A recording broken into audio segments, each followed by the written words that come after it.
Lepoti je svoje ustvarjalne moči zapisal tudi Janez Mrak, podjetnik iz Medvod, oblikovalec pohištva, ki se izraža skozi les.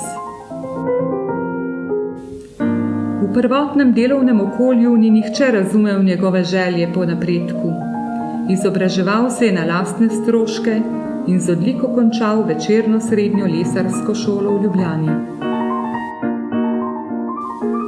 Potem je odprl lastno podjetje, v katerem je bil sprva edini zaposleni. A ustvarjalnost je bila kronana z uspehi. Obseg dela je rasel, lahko je zaposlil najprej ženo, zdaj pa omogoča zaslužek še 13 domačinom. S širitvijo podjetja so se pojavile tudi nove potrebe po izobraževanju.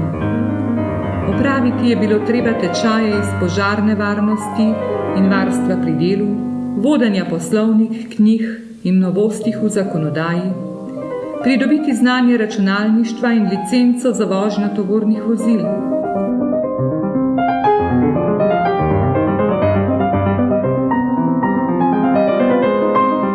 Ker je delovna vozil iz tujine, je moral tam opravljati tudi tečaj za delo z njimi, kar je terjalo nova jezikovna znanja.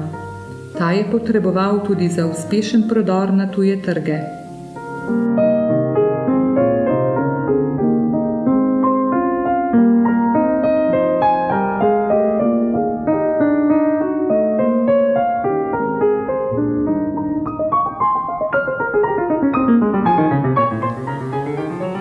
Izpopolnjevanje je bilo potrebno tudi za delo z lesom, ki je lepa, a občutljiva surovina.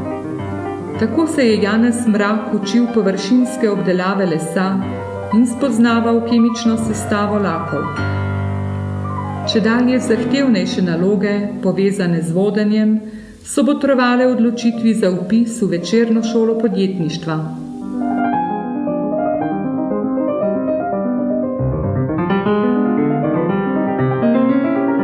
Podjetje gospoda Mraka je učna delavnica, v kateri je doslej opravilo pripravništvo 6 tehnikov in mizarjev, 3 med njimi so že samostojni podjetniki.